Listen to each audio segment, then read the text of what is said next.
Hello student, my self L के सत्संगी और मैं आप सभी लोगों का स्वागत करता हूं अपने इस प्यारे चैनल हाय सर पर एक प्यारी सी है के साथ। तो आज का टॉपिक क्या है भाई? हमारे पास आज का टॉपिक है आयनिक रेडियस। आयनिक रेडियस, इससे पहले टॉपिक में पढ़ा था हमने एटॉमिक रेडियस। तो एटॉमिक रेडियस और आयनिक रेडियस में कुछ भी अंतर नहीं है, बस थोड़ा सा ही अंतर है। डेफिनेशन वही है, कोई चेंज नहीं है। परिभाषा यानी डेफिनेशन वही है, कोई भी चेंज नहीं है।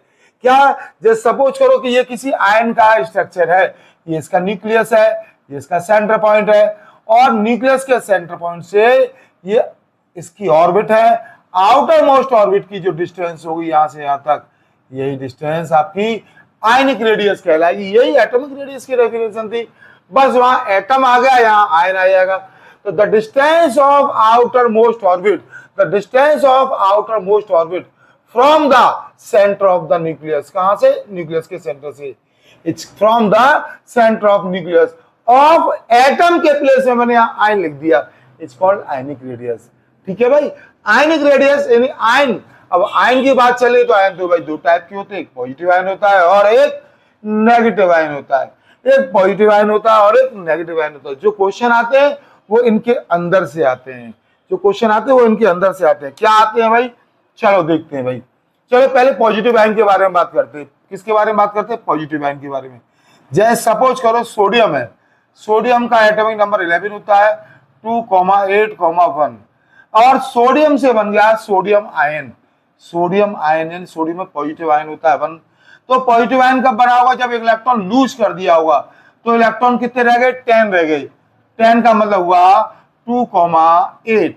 अच्छी तरह समझना, सोडियम ये आपका एटम है, ये एटम है, और ये आपका आयन हो गया, इसी का आयन हो गया भाई। और इसके पास इलेक्ट्रॉन कितने हैं? 11, 2, 8, 1। यहां आयन के पास एक इलेक्ट्रॉन लूज कर दिया, 2,8 हो गया। ठीक है भाई, इसका स्ट्रक्चर बनाते हैं जरा। ये आपका न्यूक्लियस हो गया भाई सोडियम का।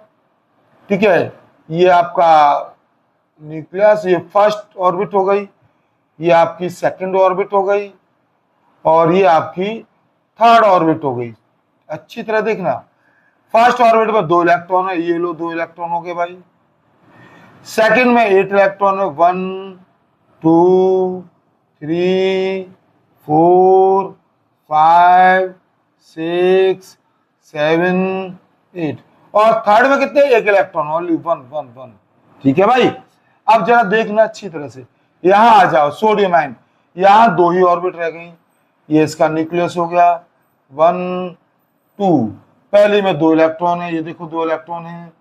इसमें 8 है, 1, 2, 3, 4, 5, 6, 7, 8। अब आप खुद देख लेना अच्छी तरह से, जब सोडियम एटम के रूप में था तब इसकी रेडियस कितनी है, और जब सोडियम आयन के रूप में आ गया तब इसकी रेडियस कितनी है। तो आपको खुद दिख रही होगी, सोडियम एटम जब पॉजिटिव आयन के रूप में कन्वर्ट हुआ तो इसकी रेडियस घट गई, क्योंकि सोडियम एटम में 3 ऑर्बिट है, 1, 2, 3। यहां कितनी ऑर्बिट रह गई? 2। इसका मतलब ये हुआ कि पॉजिटिव आयन की radius always lesser than parent atoms. जो उसका पेरेंट एटम है जिससे वो पॉजिटिव आयन बना है, उससे हमेशा कम होती है। किसकी? पॉजिटिव आयन की रेडियस। क्या बताया आपको मैंने? The radius of positive ion is always lesser than parent atom, यानी जिससे वो बना है उससे उसकी रेडियस हमेशा कम होती है। ठीक है भाई, तो हमेशा याद रखो पॉजिटिव आयन की रेडियस उसके पेरेंट एटम से कम होती है।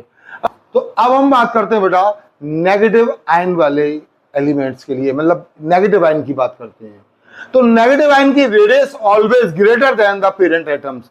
नेगेटिव आयन की रेडियस हमेशा उसके पेरेंट एटम से ज्यादा होती है। हमेशा याद रखो। कैसे ज्यादा होती है? जैसे मैंने Cl लिया, Cl ने एक इलेक्ट्रॉन गेन किया और नेगेटिव आयन में कन्वर्ट हो गया। Cl का एटॉमिक नंबर 17 होता है, 2,8,7, और नेगेटिव आयन मतलब एक इलेक्ट्रॉन गेन कर लिया तो कितने इलेक्ट्रॉन हो गए? 18, यानी 18। 2,8,8। ये इसका मैंने इलेक्ट्रॉनिक कॉन्फ़िगरेशन एटम के अंदर कर दिया। देखो भाई 17 एटॉमिक नंबर था, न्यूक्लियस के अंदर 17 प्रोटॉन होंगे, तो इसलिए 17 पॉजिटिव चार्ज 17 पॉजिटिव चार्ज अंदर आ गया। अब 2 इलेक्ट्रॉन फर्स्ट ऑर्बिट में, 8 इलेक्ट्रॉन 8 है जो आपकी सेकंड ऑर्बिट में, 7 इलेक्ट्रॉन थर्ड ऑर्बिट में, तीसरी ऑर्बिट में मैंने 7 इलेक्ट्रॉन को कर दिया। अब यहां देखिए 288, क्योंकि एक इलेक्ट्रॉन गेन कर लिया, एक इलेक्ट्रॉन इसने ग्रहण कर लिया। जब भैया एक इलेक्ट्रॉन ग्रहण कर लेगा 18 हो जाएंगे, तो 18 का मतलब पहली में तो 2 ही आएंगे, दूसरी में 8 आ गए भाई, तीसरी में भी 8 आ गए। अब आप कहोगे सर बात अंतर क्या रहा, यहां भी 3 ऑर्बिट थी, यहां भी 3 ऑर्बिट है, यहां भी 3 सेल थी, यहां भी 3 सेल है, अंतर क्या है? अंतर है ना पॉजिटिव चार्ज तो उतना ही है, क्योंकि एटॉमिक नंबर चेंज नहीं होता, लेकिन इलेक्ट्रॉन गेन कर लिया इसने, इसलिए 18 इलेक्ट्रॉन हो गए। इलेक्ट्रॉन ज्यादा होने से रिपल्सन फोर्स बढ़ गया और ये ऑर्बिट एक्सपेंड हो गई, फैल गई। फैलने के कारण, एक्सपेंड होने के कारण इनकी रेडियस बढ़ गई भैया। क्या हो गई? रेडियस बढ़ गई। बस इतना सही है। यहां नेगेटिव आयन में आपको क्या समझना है कि नंबर ऑफ ऑर्बिट तो सेम रहती हैं, लेकिन न्यूक्लियस का जो इफेक्टिव न्यूक्लियस पॉजिटिव चार्ज है उसकी वैल्यू कम हो जाती है। इलेक्ट्रॉन के आने से रिपल्सन फोर्स बढ़ जाता है और ऑर्बिट एक्सपेंड हो जाती है।